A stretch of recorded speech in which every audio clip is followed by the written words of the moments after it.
अ, तो अभी डॉक्टर थपलियाल ने हमें बताया कि कैसे कुछ सरल प्रोजेक्ट्स बच्चे और टीचर्स इन पर काम कर सकते हैं।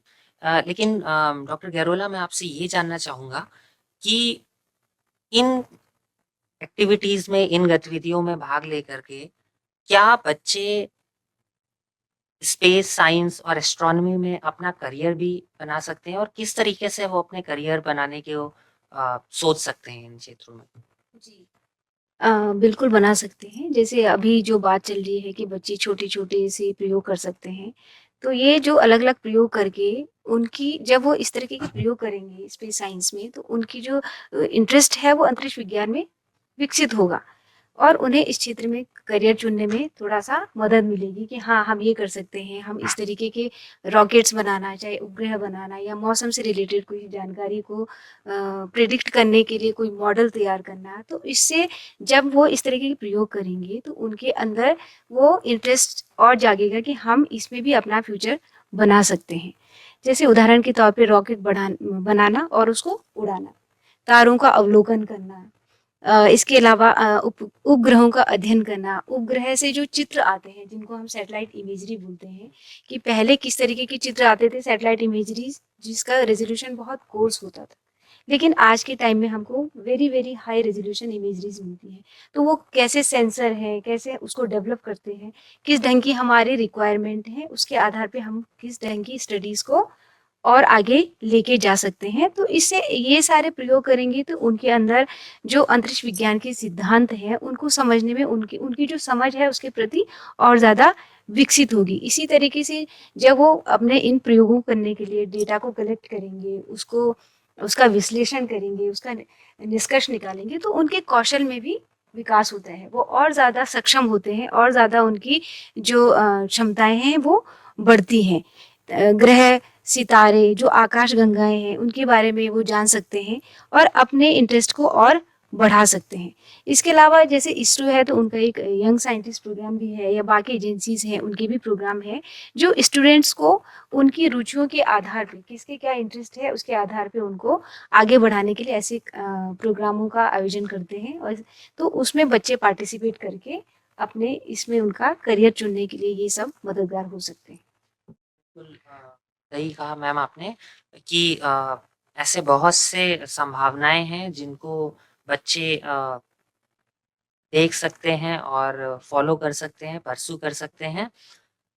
डॉक्टर थपलियाल, मैं आपसे इसी में जानना चाहूँगा कि आप हमारे जो नए बच्चे हैं या शिक्षक हैं, जो कि स्पेस और एस्ट्रोनॉमी में इनोवेशंस करना चाहते हैं, उनको आप क्या सजेशन देना चाहेंगी? क्या सलाह देना चाहेंगी? बिल्कुल सर, नवोदित अंतरिक्ष और जो इनोवेशंस हो रहे हैं उनमें मेरी सलाह यह है कि हर छात्र, हर टीचर सबसे पहले जिज्ञासा को अपने अंदर लाए। किसी चीज़ को जानने की एक चाहत, उसका पैशन उसमें होना चाहिए और निरंतर सीखने की इच्छा। यह अत्यंत उसको अपनी ताकत बनाए, जिससे कि वह क्योंकि अंतरिक्ष विज्ञान एक बहुत ब्रॉड क्षेत्र है और बहुत चुनौतीपूर्ण क्षेत्र भी है। लगता बहुत ईज़ी है, लेकिन लगातार उसका अध्ययन करना, आप हो सकता है कि विचलित हो जाएँ। आपका एक मोटिवेशन ज़रूर होना चाहिए। आप किसी को अपना एक मोटिवेशन बना लीजिए। चाहे आप कलाम साहब को एक मोटिवेशन बना लीजिए। आजकल सुनीता विलियम्स ने धरती पे वापसी करी है, उसको अपना एक मोटिवेशन, क्योंकि आप किसी को अगर अपना मोटिवेशन बनाएँगे, तो लगातार आप उस क्षेत्र में लगातार प्रगति करते रहेंगे। क्योंकि आपको लगेगा कि ये लोग कर सकते हैं तो मैं भी कर सकता हूँ। साथ में मेरा अध्यापकों के लिए ये सुझाव है कि वो छात्रों को मोटिवेट करें। अगर कोई कुछ कार्य कर रहा है, उसमें असफल हो गया, वो कार्य नहीं हो पाया या उसके पेरेंट्स कुछ लागत ज़्यादा आ गई, तो उसका मनोबल बढ़ाएँ। उसे लगातार नेशनल इंटरनेशनल तो नहीं, पर राज्य स्तरीय पे, नेशनल लेवल पे उसका प्रतिभा कराएँ। स्कूल लेवल पे ऐसी प्रतियोगिताएँ आयोजित करें जहाँ उसका मनोबल बढ़े। और जब वो अपने स्कूल लेवल से बढ़ के आगे फिर और स्कूलों को प्रतिभा करेगा, वहाँ जाके उसका उसके अंदर एक कॉन्फिडेंस आएगा और उसमें नई प्रगति करने की इच्छा जागृत होगी। और इस जो ये इच्छा उसकी जागृत होगी, और धीरे-धीरे वो उसी फ़ील्ड में आगे बढ़ता जाएगा और नई-नई डेवलपमेंट्स करता जाए। तो अभी तक हम लोगों ने जाना कि स्पेस और एस्ट्रोनॉमी के इनोवेशंस क्या हैं, इस क्षेत्र में क्या संभावनाएँ हैं।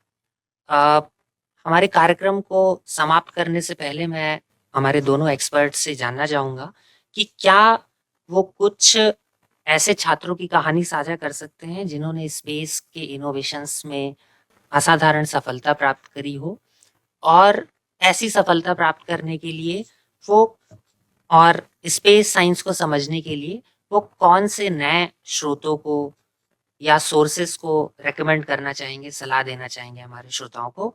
तो डॉक्टर कैरोला? ये कहना चाहूँगी कि देश के विभिन्न भागों में बहुत सारे विद्यार्थियों के द्वारा अलग-अलग एक्सपेरिमेंट में बहुत सारी चीज़ों जो नवाचार के ज़रिए अलग-अलग प्रयोग किए जा रहे हैं। कुछ बच्चे जो हैं वो उनका प्रयोग नज़र में आता है, कुछ नहीं आ पाता है। तो इसी श्रेणी में एक तमिलनाडु के छात्रों मतलब एक ग्रुप ने पूरे एक उपग्रह विकसित किया, जिसमें कि एयर क्वालिटी की वो मॉनिटरिंग करता था। तो उस प्रोजेक्ट को राष्ट्रीय स्तर पर पहचान मिली और उसके ज़रिए जो बाकी युवा बच्चे हैं, उनको भी प्रेरणा मिली। तो ये एक एक उदाहरण है। ऐसे बहुत तमाम उदाहरण हैं, कुछ मेरी सहयोगी आपके साथ में शेयर करेंगे। मैं अपनी मतलब अपनी सहकर्मी से पूर्ण तरह सहमत हूँ कि अंतरिक्ष विज्ञान में कुछ लोगों को उनकी खोजों की जानकारी समाज को प्राप्त होती है और कुछ लोगों का जो खोजें वो करते हैं वो सामने नहीं आ पाती किन्हीं कारणों से। लेकिन ऐसा नहीं है कि इस डर से हमें, क्योंकि हमारी खोज आज दुनिया के सामने नहीं आई है तो नहीं करना है, हमको करते ही रहना है। तो इस श्रृंखला में भारतीय छात्र एक महज 18 साल के हैं जिनका नाम है रिफात शाहरुख। इन्होंने 18 साल की उम्र में ही दुनिया का सबसे हल्का उपग्रह क्लासमेट बनाया है, जिसका उपग्रह का सिर्फ 64 ग्राम का है और 2017 में नासा ने अंतरिक्ष में लॉन्च किया। इसी तरीके से भारतीय नहीं, एक रूसी छात्र है निकोलाई टिकाचोवा, जो मात्र 16 साल की उम्र में है। इन्होंने बहुत छोटा सा एक नैनो सैटेलाइट का निर्माण किया जो पृथ्वी का डेटा इकट्ठा कर सकता है। और ये कहानियाँ हैं इस तरीके से हमारे छात्रों में जिज्ञासा, एक समर्पण और एक इनोवेशन की भावना को डेवलप कर सकती है। आशा मैम, तो आप कुछ स्रोतों के बारे में बताना चाहेंगे श्रोताओं को जिसको वो रेफर कर सकते हैं? और इसरो जैसी अंतरिक्ष एजेंसियों की उनकी आधिकारिक वेबसाइट्स हैं, वहाँ जाके वो ज्ञान ले सकते हैं। साथ ही स्टेम एंगेजमेंट पोर्टल छात्रों के लिए भारत सरकार ने लॉन्च किया है और स्काई टेलीस्कोप, space.com जैसी बहुत सारी खगोलीय वेबसाइट्स हैं जहाँ पे वो जानकारी प्राप्त कर सकते हैं। साथ ही वो लगातार न्यूज़पेपर पढ़ते रहें, वैज्ञानिक साइंस मैगजीन्स आती हैं बहुत सारी, उसको पढ़ें। विभिन्न विभागों की वेबसाइट्स हैं, जैसे कि डिपार्टमेंट ऑफ स्पेस की वेबसाइट है, हमारे जो उत्तराखंड स्पेस एप्लीकेशन सेंटर है उसकी भी वेबसाइट है। उन एरियाज़ में जाएँ, उन वेबसाइट का अध्ययन करें, वहाँ पे उनमें जो प्रकाशित लेख हैं उनको पढ़ें। हिंदी में और इंग्लिश में ये दोनों रूप से उपलब्ध हैं, तो इनको पढ़ कर के छात्र नई-नई उपलब्धियाँ और नए-नए ज्ञान से वाकिफ़ हो सकते हैं। डॉक्टर कैरोला, आप कुछ श्रोतों को क्या ऐड करना चाहेंगे? मेरी सहयोगी आशा ने काफ़ी कुछ बता दिया है, लेकिन जैसे इसरो के कुछ विद्यार्थियों के लिए अलग से रिसोर्सेज़ छात्र संसाधन या कॉस्मोस जो बुक है, वो भी काफ़ी लाभकारी उनके लिए हो सकते हैं। इसी तरीके से स्टेलेरियम एस्ट्रोनॉमी जो कि जिसमें प्लेनेटेरियम जिसमें बच्चों को तारों से रिलेटेड ये सब स्टडी वो कर सकते हैं। आजकल सोशल मीडिया में बहुत सारे जैसे यूट्यूब है, नेटफ्लिक्स है, उसमें सीरीज़ चलती हैं। जो साइंस सीरीज़ होती हैं, तो उनके माध्यम से भी बच्चों को बहुत सारी जानकारी हासिल हो सकती है। अभी तो बाइलिंगुअल और उनकी जो जितनी भी भाषाएँ हैं हमारे देश में, अलग-अलग भाषाओं में भी ये सारी जानकारियाँ उपलब्ध हैं अनेक पोर्टल्स पे। तो वहाँ पे जाके भी बच्चे ये सारी जानकारी हासिल कर सकते हैं और जिसमें जिसका इंटरेस्ट है, वो उससे रिलेटेड जो जानकारी है, उसको लेके अपना करियर उसपे बना सकते हैं। मैं यहाँ पे एक बिंदु को जोड़ना चाहूँगी कि हमारे जो राज्य है उसमें नैनीताल में अगर एरीज़ में वो जाएँ तो वहाँ पे एक एशिया की सबसे बड़ी टेलीस्कोप लगी हुई है। तो आप रात में किस तरीके से तारों का मूवमेंट होता है, नैनीताल आप लोग घूमने जाते हैं और उसके पास में ही एरीज़ एक लेबोरेटरी है, तो वहाँ ज़रूर जाएँ। वहाँ छात्र जा कर के देखें कि किस तरीके से मूवमेंट हो रहा है।